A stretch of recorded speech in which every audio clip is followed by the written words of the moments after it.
Shahrukh Khan film industry में हैं और उनका अपना एक नाम है, मगर अगर इसके ऊपर राजनीति करी जा रही है देखिए तो वो बिल्कुल गलत है।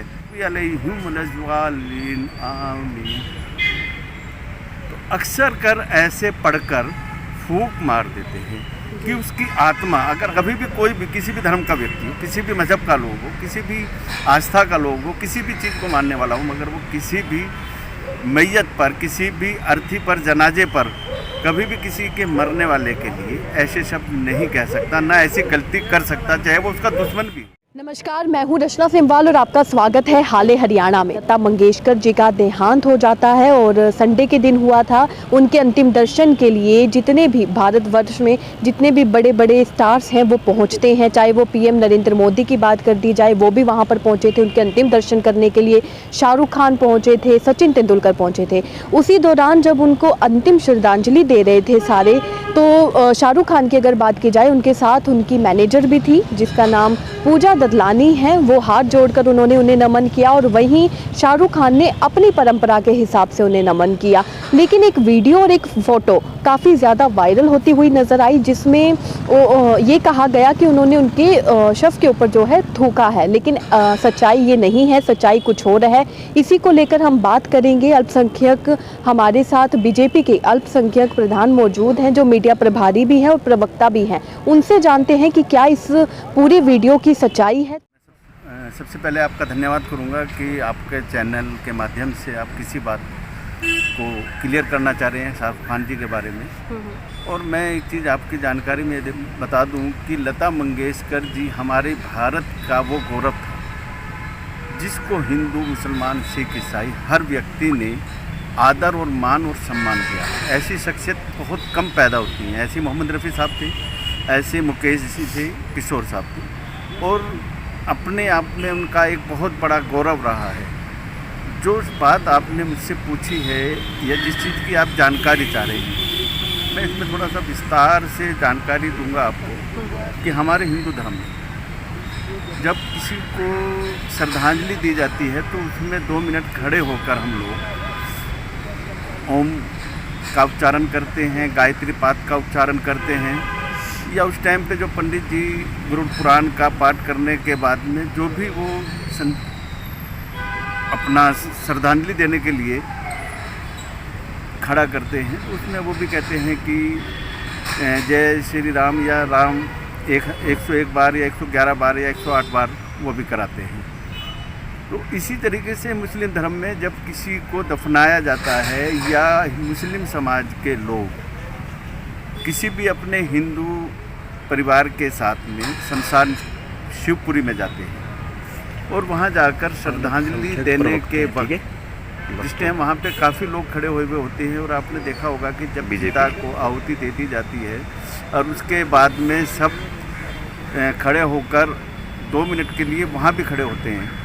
ऐसे ही मुस्लिम समाज में हमारे यहाँ भी जब दफना दिया जाता है कब्रिस्तान में, तो उसके बाद में खैर अकीदत यानी कि उनको एक सच्ची श्रद्धांजलि, उसमें हमारे यहाँ कुरान का पाठ पढ़ा जाता है 2 मिनट 3 मिनट खड़े होकर, कि इसकी आत्मा को शांति मिले। जो हमारे यहाँ से चला गया, अब इसका हमारे से कोई वो नहीं रहा, इसको भगवान अल्लाह अपनी उसमें रखे, अपनी पनाह में रखे, इसको अच्छा से अच्छा अपने यहाँ दर्जा दे। अच्छा इसका वहाँ पे जो एक धार्मिक रिवाज होती है कहने की कि हम इनको भाई अब ये परमपिता परमात्मा इसको अपने श्री चरणों में स्थान दे। ऐसे ही हमारे यहाँ भी कहा जाता है कि अल्लाह ताला अपने यहाँ जो आ रहा है उसका फला का नाम लेकर उसको अपने अच्छे से अच्छे जगह में इसका स्थान दे, इनको अपने चरणों में या अपने ख़ास उन लोगों में शामिल रखे।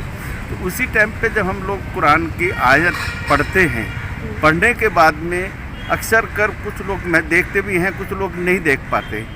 ये किसी भी उस चीज़ को नहीं लेना चाहिए, और ना ही कोई इतनी बड़ी शख्सियत को ऐसी गलती कर सकता, और जबकि वो तो उसी परिवार के लोग हैं। जैसे हम लोग पत्रकार साथी होते हैं, राजनीतिक लोग होते हैं, सब एक सामाजिक परिवार के लोग होते हैं। इसी तरीके से वो तो उन्हीं के एक कड़ी के उसी परिवार के लोग हैं। उन्होंने वहाँ पर अपने मज़हब के हिसाब से धार्मिक उनकी रूह को, उनकी आत्मा को श्रद्धांजलि जो अर्पित की है, सच्ची श्रद्धांजलि अर्पित करते हुए उन्होंने अपना कुरान का पाठ पढ़ा होगा निश्चित रूप से। और पढ़ते हुए जैसे मैं भी अब आपके सामने दिखा दूं कि हम उदाहरण के तौर पे नाउज़ुबिल्लाह मिनश शैतानिर रजीम बिस्मिल्लाहिर रहमानिर रहीम अल्हम्दुलिल्लाह रब्बिल आलमीन अर्रहमानिर रहीम मालिका यौमिद्दीन इय्याका नअबुदु व इय्याका नस्तईन इहदिनिस सिरातल मुस्तकीम सिरातल लज़ीना अनअमता अलैहिम गैरिल मग़दूबि अलैहिम वलज़्ज़ालिन आमीन। तो अक्सर कर ऐसे पढ़कर फूंक मार देते हैं कि उसकी आत्मा अगर हमारे आसपास कहीं है तो उसको जो हमने पढ़ा है, जो हमने उनकी आत्मा को श्रद्धांजलि देने के लिए पढ़ा है, जो उसको हम खैर अकीदत पेश करना चाहते हैं, उसके लिए अक्सर करके आसपास है तो उसको उसकी आत्मा को शांति मिले, उसके लिए उन्होंने क्या होगा। और मैं मानता हूँ कि शाहरुख साहब, वो अलग बात है कि वो भाई फिल्म इंडस्ट्री में हैं और उनका अपना एक नाम है, मगर अगर इसके ऊपर राजनीति करी जा रही है देखिए तो वो बिल्कुल गलत है।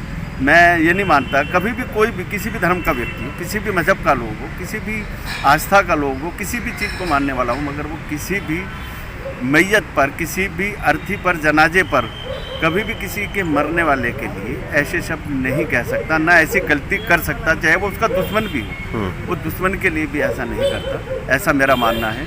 और फिर भी अगर कोई इस तरीके की वीडियो, जैसे मैंने तो देखी नहीं, आप बता रहे हैं कि कोई ऐसी वीडियो वायरल हो रही है, तो वो निराधार है, उसका कोई वजूद नहीं है, उसकी कोई हकीकत नहीं है और ना ही ऐसा कभी कोई हो सकता। मैं आपके चैनल के माध्यम से अपने देशवासियों से और ख़ास तौर से अपने हरियाणा के वासियों से इस बात को स्पष्ट रूप से कहना चाहूँगा कि ऐसा कोई भी किसी किस्म का किसी भी मज़हब में नहीं है, किसी भी धर्म में नहीं है, किसी की आस्था ऐसी नहीं है कि कोई किसी की ऐसी, अगर हम लेके जाते हैं, देखा होगा आपने प्रवाहित करने के लिए गंगा जी में, तो वहाँ भी हम खड़े होकर उनको अपनी श्रद्धांजलि अर्पित करते हैं, वहाँ भी पंडित जी मंत्र उच्चारण कराते हैं। ऐसा ही हमारे यहाँ भी है। आपके यहाँ 13वीं है, हमारे यहाँ 10वां होता है। तो उसी तरीके से सब परंपराएं हैं, ये सब हम लोगों ने धार्मिक, हमारे जो धर्म गुरु हैं उन्होंने अपने अपने हिसाब से बना रखी है। मगर किसी की भी मृत्यु पर, किसी की भी मतलब चिता पर, किसी के दफनाने पर कोई इतनी बड़ी गलती कर ही नहीं सकता, ये मैं मानता हूँ। और जो इस पे राजनीति करना चाह रहे हैं उनको क्या कुछ कहना चाहेंगे? देखिए, राजनीति करने वालों का कुछ उद्देश्य नहीं होता, उनका उद्देश्य सिर्फ मात्र ये होता है कि हम किस तरीके से किसको ज़्यादा ऊपर ले जाएं और कहाँ उसको ज़्यादा डाउन करें। ये राजनीति का मुद्दा है, ये किसकी राजनीति है, कौन राजनीति करना चाह रहा है, मैं इसमें नहीं जाना चाहता।